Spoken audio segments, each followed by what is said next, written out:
दिव्यावदान बौद्ध धर्म से संबंधित एक ग्रंथ है और उसी का एक हिस्सा है अशोकवदान। अशोकवदान में सम्राट अशोक के जीवन से जुड़ी हुई ऐसी घटनाओं का चित्रण किया गया है जिनके ऐतिहासिक साक्ष्य तो कम उपलब्ध हैं, परंतु यह सम्राट अशोक एवं उनके काल के बारे में बहुत जानकारियां देती हैं। जैसा कि ऐतिहासिक प्रमाण भी है कि सम्राट अशोक बौद्ध धर्म को अपनाने से पहले बहुत क्रूर थे, लेकिन वे कितने क्रूर थे और उनकी क्रूरता कितनी विभत्स थी, उसकी कथा आज हम इस वीडियो में जानने का प्रयास करेंगे। साथ ही साथ हम यह भी जानेंगे कि उनके भाई विताशोक की कहानी क्या है, जिनकी मृत्यु के कारण सम्राट अशोक बौद्ध धर्म के अलावा अन्य धर्मों का भी सम्मान करने लगे थे और इसीलिए वे भारत के एक महान सम्राट कहे गए। तो आइए दिव्यावदान के हिस्से के रूप में प्रसिद्ध अशोकवदान की इस कहानी को प्रारंभ करते हैं। सम्राट बिंदुसार के पुत्र अशोक जब राजगद्दी पर बैठे तो पाटलिपुत्र में क्रूरता का एक नया अध्याय लिखा जाने लगा। अशोक अपनी क्रूरता के लिए कुख्यात होने लगे थे। एक बार उन्होंने अपने 500 मंत्रियों को अपने हाथों से मृत्यु दंड दिया था। एक एक करके उनका गला धड़ से अलग कर दिया था, क्योंकि उन्होंने सम्राट के खिलाफ कुछ षड्यंत्र किया। इसी प्रकार सम्राट अशोक ने अपनी कई रानियों को भी जीवित जला दिया था, वह भी अपने ही हाथों, क्योंकि वे सम्राट को छोड़कर किसी अन्य के साथ प्रेम करने लगी थीं। ऐसी कहानियां कई प्राचीन ग्रंथों में सुनने में आती हैं, क्योंकि पहले के जमाने में कोई एक राजा हजारों रानियां रखा करते थे, हजारों रानियां, और यह संभव नहीं है कि एक व्यक्ति उन हजारों को पत्नी सुख प्रदान कर सके, और इसीलिए वे रानियां अपने आसपास के लोगों से संबंध बनाती थीं, दासों से, सेवकों से और अंगरक्षकों तक से संबंध बनाती थीं।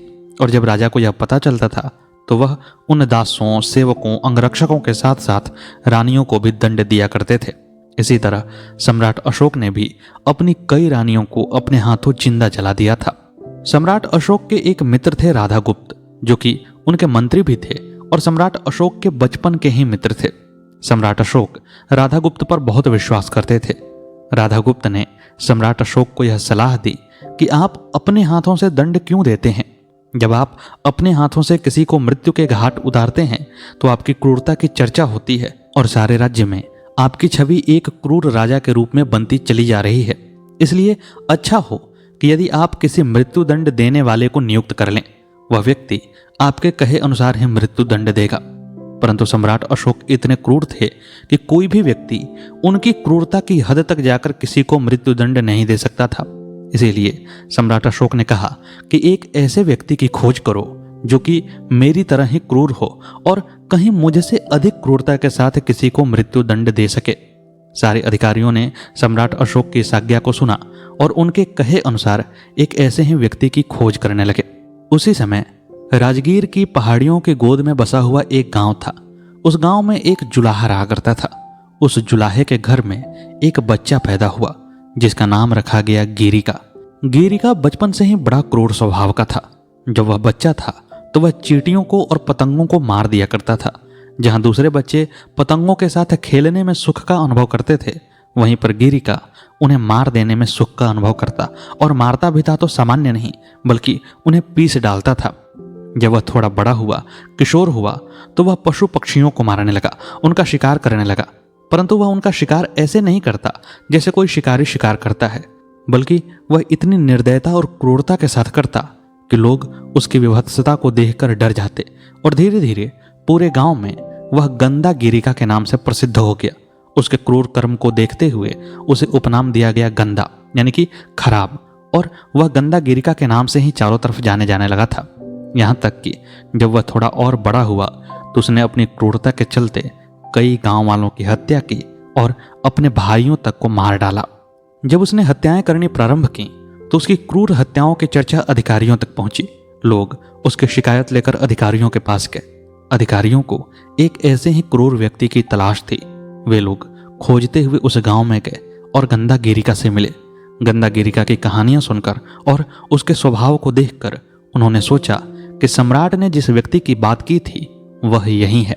उन्होंने कहा कि तुम हमारे साथ सम्राट के पास चलो। तब गंदा गिरिका ने कहा कि मुझे क्या करना होगा। अधिकारियों ने बताया कि तुम्हें सम्राट की आज्ञा पर लोगों को मृत्यु दंड देना होगा, परंतु वह इतना क्रूर हो कि सम्राट को तसल्ली मिले। गंदा गिरिका को यह काम पसंद था। उसने कहा कि मैं अवश्य ही चलूंगा, पहले मैं अपने माता पिता से अनुमति लेकर आता हूँ। अधिकारियों ने कहा कि जल्दी आओ और गंदागिरिका वहां से चला गया, परंतु उसे आने में थोड़ी देर हो गई। जब कुछ देर के बाद गंदागिरिका लौट कर आया तो अधिकारियों ने पूछा कि हे गिरिका, तुम्हें इतनी देर क्यों हो गई? तुमने तो कहा था कि तुम शीघ्र ही आ जाओगे। तब गंदागिरिका ने बताया कि जब मैं अपने माता पिता के पास गया तो उन्होंने पूछा कि तुम क्या करने जा रहे हो। तब मैंने उन्हें बताया कि मैं राजा की आज्ञा पर क्रूरता से लोगों को मृत्यु दंड देने के लिए जा रहा हूं, लेकिन मेरे माता पिता को मेरी यह नौकरी पसंद नहीं आई। उन्होंने इसके लिए मना किया। फिर मैंने उन्हें चुप करा दिया और उसने अपनी लहू से सनी हुई तलवार को अधिकारियों के सामने रख दिया। उसके इस क्रूर कर्म को सुनकर अधिकारियों के प्राण सिहर गए, परंतु उन्हें एक ऐसे ही व्यक्ति की तलाश थी। वे उसे लेकर अशोक के पास गए और अशोक ने जब उसकी पूरी जांच पड़ताल की, उसकी कहानियां सुनी और उसकी परीक्षा भी ले ली, तब वह पूरी तरह निश्चिंत हो गए कि यह व्यक्ति मेरी क्रूरता के जितनी ही क्रूरता से लोगों को मृत्यु दंड दे देगा, और इसीलिए अशोक ने उसे उस काम के लिए नियुक्त कर लिया। परंतु धीरे धीरे पूरे साम्राज्य में सम्राट अशोक और गंदागिरिका की क्रूरता के चर्चे फैलने लगे थे। उनका खौफ इतना अधिक बढ़ गया कि लोगों ने कानून तोड़ना ही बंद कर दिया, और धीरे धीरे ऐसा हुआ कि लोग अब मृत्युदंड के अधिकारी बनते ही नहीं थे। यह देखकर गंदागिरिका ने राजा से कहा कि राजा साहब, आपने तो मुझे इस काम के लिए रखा था कि मैं लोगों को मृत्युदंड दूं, पर यहाँ लोग ऐसा अपराध करते ही नहीं हैं। फिर मैं यहाँ अपने मन की संतुष्टि कैसे प्राप्त करूं? मुझे शांति नहीं मिलती है जब तक कि मैं लोगों की हत्याएं नहीं कर लेता हूं। तब अशोक ने कहा कि तुम ही कहो कि मैं क्या ऐसा करूं कि लोग मृत्युदंड के लिए भागी बने। तब गंदागिरिका ने सुझाव दिया। उसने कहा कि एक खूबसूरत बाग बनवाइए, उसमें एक महल बनवाइए, वह इतना आकर्षित हो कि लोग उसे देखकर खींचे हुए उसके अंदर चले आएं, और जब कोई भी उसके अंदर प्रवेश करेगा तो मैं शीघ्र ही उसे मृत्यु के घाट उतार दूंगा। जैसे ही कोई उस महल में प्रवेश करके बाहर आएगा तो वह मेरे हाथों मारा जाएगा। सम्राट अशोक को भी यह बात भली लगी। उनके मन में क्रूरता थी और उन्हें क्रूरता को पोषित करने के लिए एक ऐसे ही काम की आवश्यकता थी। उन्होंने गंदागिरिका की बात मान ली और पाटलिपुत्र नगर के बीचों बीच एक ऐसे सुंदर महल का निर्माण करवाया गया जिसे देखने भर से कोई भी उसकी सुंदरता से खिंचा हुआ उसके पास चला आता था। महल के चारों ओर बाग बगीचे लगवाए गए, बावड़ियां लगवाई गईं और उसके अंदर इतने सुगंधित पुष्प लगाए गए कि दूर तक उसकी सुगंध जाती, और लोग उसकी सुगंध से खिंचे हुए जब महल के पास आते तो महल की सुंदरता को देखकर उसके अंदर प्रवेश कर जाते थे। धीरे धीरे उस महल की सुंदरता की चर्चा चारों तरफ फैलने लगी थी। लोग उस महल की सुंदरता से खिंचे हुए उसके पास आते, उसके अंदर प्रवेश करते, क्योंकि द्वार पर कोई द्वारपाल होता नहीं था। परंतु जब वे बाहर निकलते तो बाहर गंदागिरिका उनकी प्रतीक्षा करता। वह एक क्रूर मुस्कान के साथ उन्हें मरने के लिए बाध्य करता और फिर उन्हें पूरी क्रूरता के साथ मारता। कभी कभी वह उन्हें एक बड़े से कड़ाह में डालकर पानी को गर्म करके उन्हें गर्म पानी में खौलाकर मार देता, कभी आरे से उन्हें चीर देता था, और कभी कभी ऐसी ऐसी भी मृत्युदंड की क्रियाएं करता जिसे सुनकर भी लोगों के प्राण सिहर जाते थे। परंतु गंदागिरिका को और सम्राट अशोक को इसमें आनंद आता था। एक दिन पाटलिपुत्र नगर में एक श्रमण आया। वह नगर नगर घूमकर भिक्षा मांगता और अपना जीवन यापन करता था। उसका नाम था समुद्र। उसके जन्म की कथा भी बड़ी रोचक थी। वह एक व्यापारी का पुत्र था, और व्यापारी जब समुद्र यात्रा पर था तो उस समय ही उसे यह पुत्र हुआ था। 12 वर्षों तक उस पुत्र ने पृथ्वी को देखा भी नहीं था, और समुद्र में जन्म होने के कारण माता पिता ने उसका नाम रखा था समुद्र। समुद्र धीरे धीरे 12 वर्षों का हो गया, परंतु उसने जमीन नहीं देखी थी। 12 वर्ष के बाद जब उसके पिता का जहाज समुद्र तट पर लगने ही वाला था कि उसी समय डाकुओं ने उन पर आक्रमण कर दिया और एक एक करके सभी को मौत के घाट उतार दिया। बच गया तो केवल 12 वर्षीय वह समुद्र, जो किसी तरह से समुद्र की लहरों पर थपेड़े खाता हुआ किनारे आ लगा। किनारे आने पर कुछ बौद्ध भिक्षुओं ने उसे देखा और उसे उठा करके बौद्ध मठ में ले गए, और वहीं पर उसका पालन पोषण होने लगा। पृथ्वी पर पहली बार लोगों से मिलने के बाद उसने बौद्ध मठ में ही अपनी आंखें खोली थीं, इसीलिए उस पर बौद्ध धर्म का प्रभाव हो गया और वह एक सन्यासी बन गया। वह निरंतर ही अपने मन को शुद्ध करता रहता और निर्वाण प्राप्ति का प्रयास करता था। वहीं भिक्षु समुद्र घूमते हुए पाटलिपुत्र नगर में आ पहुंचा। पाटलिपुत्र नगर में जगह जगह भिक्षा मांगते रहने के दौरान उसने वह सुंदर महल देखा। उसकी सुंदरता को देखकर भिक्षुक से रहा नहीं गया। वह भी खिंचा हुआ उस महल की तरफ गया और द्वार पर कोई भी विरोध न देखकर वह महल के अंदर प्रवेश कर गया। महल के अंदर उसने तमाम तरह की खूबसूरत चीजें देखीं, परंतु फिर भी उसके मन में यह बात आ रही थी कि बाहर से स्वर्ग की तरह दिखने वाला यह महल अंदर से न जाने क्यों अपनी सुंदरता के बावजूद नर्क की तरह प्रतीत हो रहा है। वह इसी उहापोह में महल के अंदर घूमता रहा, परंतु जब वह बाहर आया तो वहां पर क्रूर मुस्कान के साथ गंधागिरिका उसकी प्रतीक्षा कर रहा था। गंधागिरिका ने कहा कि अब कहाँ जाते हो? अब तुम्हारी मृत्यु तुम्हारी प्रतीक्षा में है। तुम्हारी मृत्यु का समय नजदीक आ गया है। तुमने इस महल में प्रवेश किया और इस महल में प्रवेश करने का दंड है मृत्यु। तुम्हें मृत्यु दी जाएगी। अपने मरने की बात को सुनकर वह श्रमण रोने लगा और बालकों की तरह अपने आप को छोड़ देने की जिद करने लगा। तब गंधागिरिका ने कहा कि तुम बालकों की तरह क्यों रोते हो? तुम तो एक भिक्षुक हो, तुम्हें मरने से क्या डर? तब श्रमण ने कहा कि मुझे मृत्यु का डर नहीं है, मुझे डर इस बात का है कि मुझे बार बार जन्म लेना पड़ेगा और बार बार मरना पड़ेगा। मृत्यु मेरे निर्वाण के पथ में एक बाधा की तरह है। यदि मुझे कुछ और समय मिल जाता तो मैं इसी जन्म में निर्वाण को प्राप्त कर लेता। फिर मुझे मृत्यु से कोई परहेज नहीं होता, मैं जन्म और मृत्यु के बंधन से मुक्त हो जाता। इसीलिए भिक्षु ने गंधागिरिका से अपने आप को छोड़ देने की बात कही, परंतु गिरिका के मन में कहीं भी प्रेम या सौहार्द था ही नहीं। उसके मन में करुणा की भावना थी ही नहीं। उसने कहा कि मैं तुम्हें नहीं छोड़ सकता हूं। तब सन्यासी ने उससे 1 माह का समय मांगा। इस पर गंधागिरिका ने कहा कि मैं तुम्हें केवल 1 हफ्ते का समय दूंगा, वह भी तुम इस महल में रहते हुए बिताओगे, मेरी आंखों के सामने रहते हुए बिताओगे, और इतने दिनों तक तुम्हें खाना पानी कुछ नहीं मिलेगा। श्रमण ने गंधागिरिका की बात को स्वीकार कर लिया और वह उस महल के अंदर रहकर 7 दिनों तक लगातार बिना सोए हुए रात और दिन एक करके निर्वाण प्राप्ति के लिए लग गया। वह अपने मन को भौतिक दुनिया से हटाने में और दुखों से मुक्त करने में लगा रहा। इसी दौरान एक घटना घटी। महल में सम्राट अशोक की एक पत्नी पर उनकी दूसरी पत्नी से उत्पन्न हुआ एक राजकुमार मोहित हो गया और महल में उन दोनों के प्रेम की चर्चाएं गूंजने लगी थीं।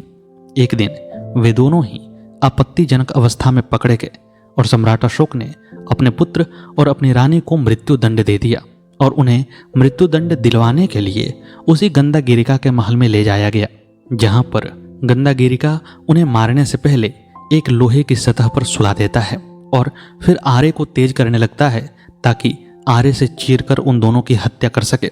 उसी समय वह श्रमण, जो कि उस महल में रहते हुए अपने मृत्यु के दिन गिन रहा था, उसने इस दृश्य को देखा। दोनों ही यानी कि राजकुमार और रानी बड़े सुंदर थे। उनकी सुंदरता को देखकर और उनके अंत को नजदीक देखकर, उनके पाप को याद करके सन्यासी का मन अपने आप ही इस दुनिया से विरक्त हो गया। वह सोचने लगा कि इस सुंदरता का क्या अर्थ है, इस जीवन का क्या अर्थ है जो दुखों से ही घिरा हुआ है और जिसकी समाप्ति निश्चित है, जो कि नित्य नहीं है, निरंतर नहीं है, बल्कि यदि व्यक्ति निर्वाण प्राप्त कर ले तो वह दुखों से मुक्त हो जाता है और फिर इस तरह के प्रपंच में नहीं फंसता है। यह सोचकर और इस दृश्य को देखकर उस व्यक्ति को, उस श्रमण को निर्वाण की प्राप्ति हो गई। वह इस दुनिया से परे हो गया और इधर गंधागिरिका ने उन दोनों को मौत के घाट उतार दिया। इसके बाद अगले दिन की सुबह हुई तो गंधागिरिका ने उस सन्यासी से कहा कि श्रमण, अब रात बीत चुकी है, नया सुबह आ गया है। यह दिन तुम्हारा जो जीने का था वह समाप्त हुआ, अब मरने के लिए तैयार हो जाओ। श्रमण के चेहरे पर जब पहली बार उसने मृत्यु को सुना था तो रुदन था, परंतु इस बार उसके चेहरे पर एक मुस्कान थी। उसने मुस्कुराते हुए कहा कि तुमने ठीक कहा, रात बीत गई है, एक नया सुबह आई है। तुम मुझे मारना चाहते हो तो तुम मुझे मार लो, मैं अपने जीवन को तुम्हें एक उपहार की तरह सौंपता हूं। यह कहकर वह श्रमण मुस्कुराते हुए मृत्यु को प्राप्त होने के लिए तैयार हो गया। गंधागिरिका ने उसे खून और पानी तथा मांस मज्जा से भरे हुए एक कड़ाह में फेंक दिया। उस बड़े से कड़ाह में पानी था, खून था और उसमें वह सन्यासी गिरा हुआ मुस्कुरा रहा था। गंधागिरिका ने उस कड़ाह के नीचे आग लगा दी और फिर उस आग को गर्म करता गया। वह आग इतनी अधिक बढ़ गई कि उसमें लोहा भी पिघल जाता, परंतु आश्चर्यजनक रूप से न तो श्रमण पर और न ही उस कड़ाह पर उस आग का कोई प्रभाव पड़ रहा था। कड़ाह के अंदर जो गंदा पानी था वह उसी तरह ठंडा था जैसे कि उस आग को जलाने से पहले वह ठंडा रहा होगा। यह देखकर गंधागिरिका को बड़ा आश्चर्य हुआ। उसने राजा से जाकर यह बात बताई। राजा ने भी कभी ऐसा आश्चर्य सुना नहीं था। वह दौड़ा दौड़ा वहां पर आया तो देखा कि वह बौद्ध सन्यासी उस कड़ाह में बड़े मजे से मुस्कुरा रहा है। कड़ाह के नीचे प्रचंड अग्नि दहक रही है, परंतु उस सन्यासी पर इसका कोई असर नहीं हो रहा है। यह देखकर राजा बड़ा ही प्रभावित हुआ और वह सन्यासी को बाहर निकलवा कर उसके चरणों में गिर पड़ा और कहा कि हे महात्मा, आप कहिए कि मैं आपकी क्या सेवा करूं। तब उस श्रमण ने कहा कि आप मेरी कोई सेवा मत कीजिए, बस आप अपनी क्रूरता का त्याग कर दीजिए।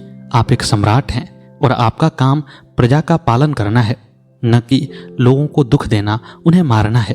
आप अहिंसक बनिए और आप हिंसा के रास्ते को त्याग कर भगवान बुद्ध के रास्ते पर चलिए। सम्राट अशोक उस सन्यासी की बात से बड़े प्रभावित हुए और उन्होंने अपनी क्रूरता का त्याग कर दिया और फिर उस सन्यासी को प्रेम से महल के बाहर भेजा।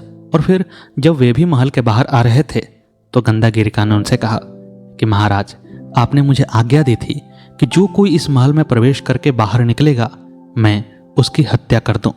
आपने इस महल में प्रवेश किया और अब आप इस महल से बाहर निकल चुके हैं। मैं आपकी ही आज्ञा से अब आपकी हत्या करना चाहता हूं।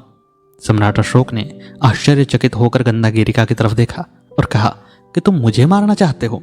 गंधागिरिका ने कहा कि महाराज, यह आपकी ही आज्ञा थी। तब सम्राट अशोक ने पूछा कि अच्छा, एक बात मुझे बताओ कि जब यह महल बनकर तैयार हुआ तो सबसे पहले इस महल में किसने प्रवेश किया था। गंधागिरिका ने कहा कि मैंने प्रवेश किया था। तब सम्राट अशोक ने कहा कि तुम भी तो इस महल में प्रवेश करके बाहर आ चुके हो। और इतना कहकर सम्राट अशोक ने तलवार निकाली और उसी समय उस गंधागिरिका का गला उसके सर से अलग कर दिया। और फिर उन्होंने घोषणा की कि अब वे किसी को भी इतनी क्रूरता से मृत्युदंड नहीं देंगे। उनका हृदय परिवर्तित हो चुका था और बाद में हम जानते हैं कि कलिंग युद्ध के समय असंख्य मात्रा में रक्तपात को देखकर सम्राट अशोक का हृदय पूरी तरह परिवर्तित हो गया और उन्होंने बौद्ध धर्म को अपना लिया था। सम्राट अशोक का एक भाई था जिसका नाम था विताशोक। वह सम्राट अशोक का छोटा भाई था। जब सम्राट अशोक ने बौद्ध धर्म अपना लिया और वह बौद्ध सन्यासियों की खूब इज्जत करते थे, उनके सुख सुविधाओं का पूरा ख्याल रखते थे, तो यह देखकर विताशोक को बड़ा दुख होता था। वह सोचता कि यह कैसे सन्यासी हैं जो राजा के द्वारा दिए गए अच्छे अच्छे भोजन का उपभोग करते हैं, अच्छे वस्त्र पहनते हैं और अच्छी अवस्था में रहते हुए कहते हैं कि हम संसार के दुखों से मुक्त हो जाएंगे। जबकि विताशोक को लगता था कि जो सन्यासी जंगल में रहते हैं, जो सन्यासी दुख में जीवन गुजारते हैं, वहीं वस्तुतः दुखों से मुक्त हो पाते हैं। वह सम्राट अशोक को बार बार कहता कि आप ऐसा ना करें, लेकिन सम्राट अशोक उसकी बातों पर ध्यान नहीं देते। वे सन्यासियों और श्रमणों की खूब सेवा करते और वे अपने भाई को भी कहते कि तुम बुद्ध धर्म के बारे में सीखो, लेकिन वह विताशोक बुद्ध धर्म से नफरत करता था। एक दिन सम्राट अशोक अपने भाई विताशोक के साथ जंगल से गुजर रहे थे। जंगल में एक सन्यासी पंचाग्नि तप कर रहा था। विताशोक ने उस सन्यासी को देखकर घोड़े से उतरकर प्रणाम किया और फिर कहा कि आप तो बड़े महान हैं। आप इस सुनसान जंगल में अकेले रहते हैं, आप खाते पीते क्या हैं? तब सन्यासी ने बताया कि मैं फल और जड़ों को खाकर गुजारा करता हूं। इस पर विताशोक ने पूछा कि आप सोते कहाँ हैं? तब सन्यासी ने कहा कि मैं एक पुराने घास के बिस्तर पर ही सोता हूं। विताशोक ने कहा कि आपने पत्तियों के वस्त्र पहन रखे हैं, क्या आप हमेशा ही ऐसे ही वस्त्र पहनते हैं? तब सन्यासी ने कहा कि हाँ, मैं पत्तियों के अलावा कोई वस्त्र धारण नहीं करता। विताशोक उसकी इस त्याग पर, उसकी तपस्या पर बड़ा प्रसन्न हुआ और उसने कहा कि हे महाराज, आप तो इतने संयमी हैं, आप इतने दुख से अपना जीवन गुजारते हैं, तो आपके मन में किसी भी प्रकार का अहंकार, किसी भी प्रकार की वासना तो नहीं रहती होगी। तब सन्यासी ने कहा कि मैं सच बोलूंगा, मैं तुमसे झूठ नहीं कहूंगा। मेरे मन में वासना आती है। जब मैं यहाँ पर मृग और मृगी को आपस में संभोग करते देखता हूँ तो मुझे यह देखकर अपने अंदर भी वासना जगती महसूस होती है। मैं उस वासना से जलने लगता हूँ। मैंने आज तक अपनी तपस्या के द्वारा भी उस वासना पर विजय नहीं प्राप्त की है। सन्यासी के मुख से यह बात सुनकर विताशोक ने बड़बड़ाते हुए कहा कि यह सन्यासी है जो एकांत में जीवन जी रहा है, दुखों से इतना भरा हुआ जीवन है इसका, और फिर भी वासनाओं से यह मुक्त नहीं हो सका। और दूसरे वे लोग हैं जो कि राजा द्वारा दिए गए अन्न पर पलते हैं, उनके आश्रय में सुख से जीते हैं और दावा करते हैं कि वे वासनाओं से मुक्त हैं। ऐसा कदापि नहीं हो सकता। अगर वे इतनी सुख सुविधाओं में रहते हुए भी वासनाओं से मुक्त हो सकते हैं तो विंध्याचल पर्वत आसानी से समुद्र पर तैर सकता है। वेताशोक की इस बड़बड़ाहट को सम्राट अशोक ने सुन लिया और उन्होंने मन ही मन तय किया कि मैं वेताशोक को सारी सच्चाई से अवगत कराकर ही रहूंगा। जब वे दोनों लौटकर महल में आए तो सम्राट अशोक ने अपने मंत्रियों से कहा कि जब मैं स्नान करने जाऊं तो मेरे शरीर का वस्त्र और मेरे सिर का ताज मेरे भाई को पहना देना और कहना कि सम्राट अशोक इस दुनिया में नहीं रहे, अब तुम राजा बन गए हो, तुम राजा बनकर इस देश का संचालन करो। मंत्रियों ने ऐसा ही किया। जब सम्राट अशोक अपने वस्त्र और अपने राजमुकुट को उतार कर नहाने के लिए गए तो उन्होंने उन वस्त्र और मुकुट को ले जाकर के वेताशोक के सामने रख दिया और कहा कि आपके भाई अब नहीं रहे। वेताशोक ने दुख में भरकर पूछा भी कि उनके साथ क्या हुआ, तो मंत्रियों ने कहा कि यह बताने का अभी समय नहीं है, आप तुरंत ही इस वस्त्र को और इस मुकुट को पहनकर सिंहासन पर बैठ जाइए। सिंहासन बिना राजा के नहीं रहना चाहिए। वेताशोक मंत्रियों की बात को मानकर सिंहासन पर विराजित हुआ और जैसे ही वेताशोक सिंहासन पर बैठा वैसे ही वहां पर अशोक आए और गरजती हुई आवाज में उन्होंने कहा कि तुम्हारी हिम्मत कैसे हुई, मेरे जीते जी तुम सिंहासन को हथियाना चाहते हो, मैं तुम्हें अभी मृत्यु दंड दूंगा। सम्राट अशोक की इस चिल्लाहट को सुनकर वहां पर अन्य मंत्री भी आ पहुंचे। पहले से तय किए हुए कार्यक्रम के अनुसार उन मंत्रियों ने कहा कि यह आपका भाई है, आप इस पर दया कीजिए, इसे इस तरह से मृत्यु दंड मत दीजिए। तब सम्राट अशोक ने कहा कि इसे राजा बनने का शौक है तो मैं 7 दिनों के लिए इसे राजा बनाता हूं। 7 दिनों तक यह राजा की सुख सुविधा का पूरा उपभोग करेगा, परंतु 8वें दिन इसकी हत्या कर दी जाएगी, इसे मार दिया जाएगा। यह कहकर सम्राट अशोक वहां से चले गए और मंत्रियों ने वेताशोक के लिए पूरी तरह से व्यवस्था कर दी। वहां पर नृत्य करने के लिए सुंदर नृत्यांगनाएं आईं, वहां सुंदर संगीत बजाया गया, खाने पीने के लिए अच्छे अच्छे भोजन दिए गए और द्वार पर द्वारपाल नियुक्त किए गए। द्वारपालों का काम था कि प्रत्येक बीतते दिन के साथ वे वेताशोक को याद दिलाते रहे। वे कहते कि सम्राट, एक दिन और बीत गया, अब 5 दिन शेष बचे हैं, आप अपने जीवन के सुख का आनंद लीजिए। सम्राट, एक दिन और बीत गया, 4 दिन बचे हैं, आप अपने जीवन के सुख का आनंद लीजिए। इस तरह एक एक दिन करके 7 दिन व्यतीत हो गए। 7वें दिन के व्यतीत होने के बाद वेताशोक को अशोक के सामने लाया गया। सम्राट अशोक ने पूछा कि हे मेरे छोटे भाई, तुमने 7 दिनों तक तो अपने जीवन का सबसे सुंदर सुख लिया होगा, तुमने इन सुविधाओं का खूब उपभोग किया होगा। तब वेताशोक ने कहा कि हे भाई, मैं इन 7 दिनों तक इन सुविधाओं का क्या उपभोग करता, मेरा मन तो हमेशा इस डर से जी रहा था कि आखिर 7 दिनों के बाद मेरी मृत्यु होने वाली है, एक एक दिन व्यतीत होता जा रहा है। तब सम्राट अशोक ने कहा कि मेरे भाई, सोचो कि जिस व्यक्ति के अंदर यह भावना है कि 7 दिनों के बाद मृत्यु हो जाएगी तो वह सारी संसार की सुविधाओं को रहते हुए भी उपभोग नहीं कर पा रहा है, तो सोचो कि उन श्रमणों का क्या हाल होगा जो जीवन और मृत्यु की सत्यता को जान चुके हैं, जो दुख की सच्चाई को जान चुके हैं। वे हर तरह के सुख सुविधाओं में रहते हुए भी इससे अलग रहते हैं। ठीक उसी तरह जैसे जल का एक बूंद कमल के पत्ते पर रहते हुए भी कमल के पत्ते से अलग होता है, उसी तरह ये सन्यासी भी मेरे द्वारा दी गई सुविधाओं का उपभोग करते हुए भी इन सुविधाओं में बंधते नहीं हैं। और फिर सम्राट अशोक ने कहा कि तुम्हें कोई मृत्यु दंड नहीं दिया जा रहा है, यह तो तुम्हें समझाने के लिए किया गया एक कृत्य था। वेताशोक को तब तक इस बात की सच्चाई पता चल चुकी थी, वह जीवन के दुख को समझ चुका था। उसने कहा कि मैं अब राजकुमार बनकर जीवन नहीं गुजारना चाहता हूँ, मैं अब एक सन्यासी के रूप में जीवन गुजारूंगा, मैं एक बौद्ध श्रमण बनूंगा। राजा ने कहा कि मेरी इच्छा यह नहीं थी, तुम मेरी आंखों के सामने श्रमण बनोगे तो मुझे कितना दुख होगा। पर वेताशोक नहीं माना, वह श्रमण बन गया और फिर धीरे धीरे अरहत पद को प्राप्त करके भिक्षाटन भी करने लगा। सम्राट अशोक ने कहा कि तुम मेरे यहाँ रहकर भिक्षा मत मांगो, मुझसे देखा नहीं जाएगा। तब वेताशोक पाटलिपुत्रा को छोड़कर दूसरे नगर चला गया और वहां पर भिक्षाटन करने लगा। इस प्रकार भिक्षाटन करते हुए उसने अरहत पद को प्राप्त कर लिया और जब वह अरहत पद को प्राप्त कर चुका तो एक बार सम्राट अशोक से मिलने भी आया।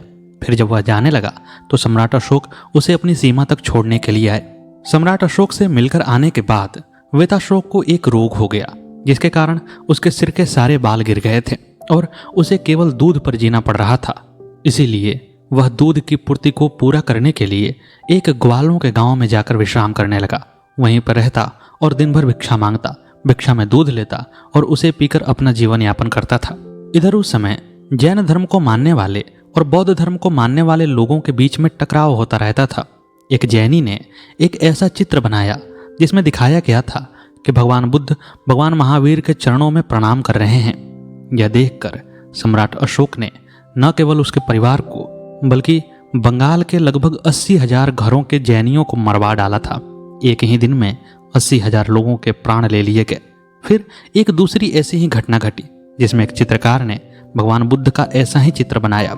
यह देखकर सम्राट अशोक ने घोषणा कर दी कि यदि कोई भी व्यक्ति किसी जैनी का सिर लेकर मेरे पास आएगा, किसी निर्ग्रंथ पथ को मानने वाले का सर लेकर मेरे पास आएगा, तो मैं उसे 1 सोने की मुद्रा दूंगा, 1 दिनार दूंगा। सम्राट अशोक की इस बात को सुनकर बहुत सारे लोग जैनियों का सर काट काट कर राजा के सामने लाने लगे थे। उसी समय जो यह विताशोक था वह भी अपनी वेशभूषा से एक जैनी मालूम पड़ता था। उसके सर के बाल गिर गए थे, उसका सारा शरीर गंदे कपड़े से ढका हुआ था।